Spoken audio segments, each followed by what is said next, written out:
Nouvelle proposition d'impôt sur la fortune. Une mesure juste ou risquée? Bienvenue dans cette exploration complète de la nouvelle proposition visant à réformer l'impôt sur la fortune, IPF, en France. Cette réforme suscite un débat passionné, car elle cible les très grandes fortunes tout en introduisant une innovation majeure: l'inclusion de l'outil de travail dans l'assiette fiscale.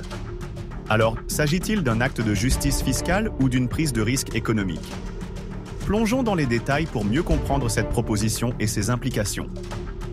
Avant d'analyser les arguments pour et contre, il convient de comprendre le contexte. L'impôt sur la fortune n'est pas nouveau en France. Initialement introduit sous le nom d'impôt de solidarité sur la fortune, ISF, il a été supprimé en 2018 et remplacé par l'impôt sur la fortune immobilière, IFI, qui ne taxe que le patrimoine immobilier. Cependant, la croissance des inégalités financières et la pression sociale pour une plus grande contribution des ultra-riches ont conduit à cette nouvelle proposition. La réforme vise les patrimoines personnels excédant 100 millions d'euros, avec un taux minimum de 2%. Ce qui est encore plus notable, c'est que cette fois-ci, l'assiette fiscale inclurait non seulement les biens immobiliers, mais aussi les outils de travail comme les actions et parts d'entreprise. Selon les estimations, cette mesure pourrait rapporter entre 15 et 25 milliards d'euros par an à l'État, mais elle ne vient pas sans controverse. Abordons d'abord les arguments des partisans de cette réforme. Ceux-ci insistent sur le fait qu'il s'agit avant tout d'une question de justice fiscale. Les inégalités économiques en France n'ont cessé de se creuser ces dernières années. Une infime proportion de la population possède une richesse considérable, tout en contribuant relativement peu en proportion de leurs actifs. L'intégration des outils de travail, comme les parts de société, est vue comme une réponse à cette lacune. Cela permettrait d'éviter que les grandes fortunes ne soient protégées par des cadres fiscaux qui maintiennent une large partie de leur richesse hors d'atteinte. Les partisans argumentent également que cet impôt pourrait générer des revenus significatifs pour l'État, estimés entre 15 et 25 milliards d'euros par an. Ces fonds pourraient être réinvestis dans les services publics tels que les écoles, les hôpitaux ou les infrastructures, réduisant ainsi le déficit public sans augmenter la pression fiscale sur les classes moyennes et populaires. Enfin, la mesure est aussi perçue comme un signal moral et symbolique dans une période marquée par des crises économiques successives. Face à des défis tels que l'inflation et la hausse du coût de la vie, nombreux sont ceux qui estiment que les ultra-riches ont la responsabilité de jouer le jeu et de contribuer davantage.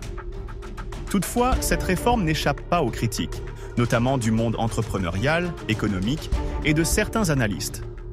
Les détracteurs pointent avant tout les risques économiques qu'implique une extension de l'IPF. L'un des principaux arguments concerne l'inclusion des outils de travail. Ces actifs, tels que les actions ou parts d'entreprise, ne sont pas simplement de la richesse statique. Ils sont des moteurs essentiels de l'économie.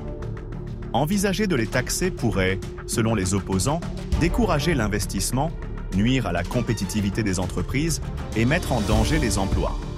Les chefs d'entreprise pourraient se retrouver contraints de réduire leur prise de risque ou de réinvestir moins dans leurs propres activités, avec un effet domino sur l'ensemble de l'économie. Un autre point soulevé est la question de l'exil fiscal. Avec cette réforme, certains craignent que les plus riches cherchent à transférer leur domicile fiscal à l'étranger pour échapper à ces impôts. La France a déjà une longue histoire d'exil fiscal, et cette mesure pourrait accentuer le phénomène. Si un nombre significatif d'individus fortunés quittent le pays, l'impact attendu en matière de recettes pourrait être limité, annulant les avantages escomptés. Enfin, les opposants arguent que ce type de mesure pourrait réduire l'attractivité de la France sur la scène économique internationale. Alors que d'autres pays de l'Union européenne offrent des cadres fiscaux plus favorables, une application stricte de l'IPF pourrait dissuader les investisseurs ou entrepreneurs étrangers de s'installer en France. Sur le plan économique, cette proposition soulève une question complexe. Quel est le juste équilibre entre justice fiscale et compétitivité économique? Si la taxation des riches semble juste en surface, son application peut avoir des effets imprévus.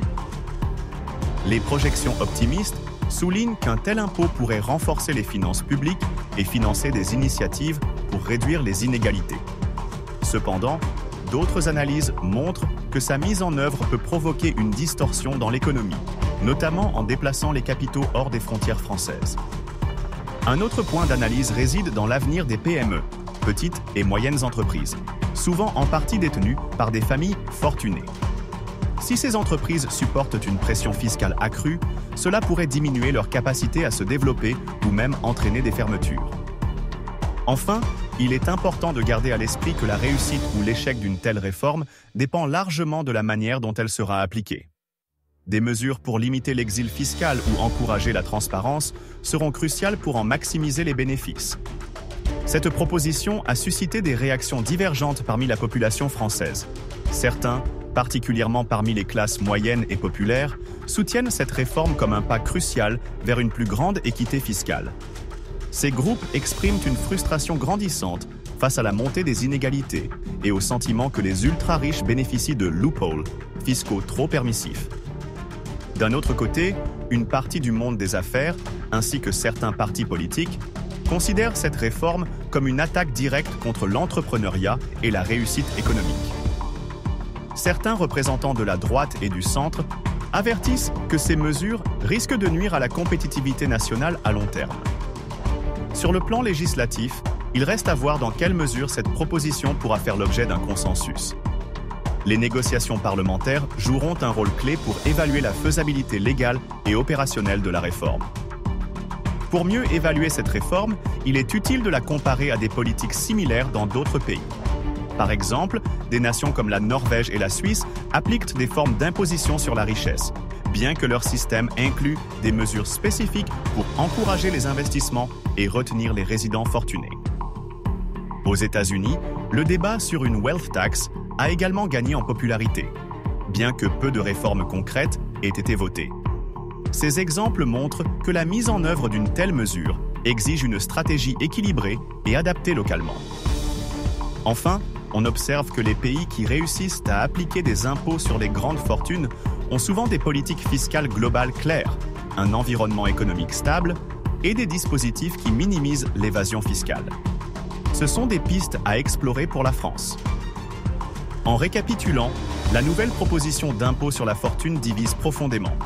D'un côté, elle apparaît comme une avancée majeure pour la justice fiscale et la redistribution des richesses. De l'autre, elle pose des défis économiques réels, notamment concernant son impact sur les investissements, le risque d'exil fiscal et la compétitivité de la France. La question clé à laquelle chacun doit réfléchir est la suivante.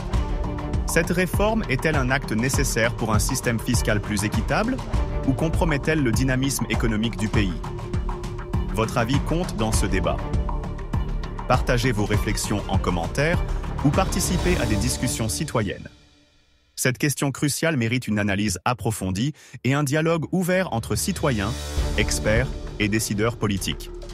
À vous de jouer. Merci d'avoir suivi cette vidéo. N'oubliez pas de liker, partager et vous abonner pour ne pas manquer les prochaines actualités économiques. À très bientôt sur Décryptage Éco.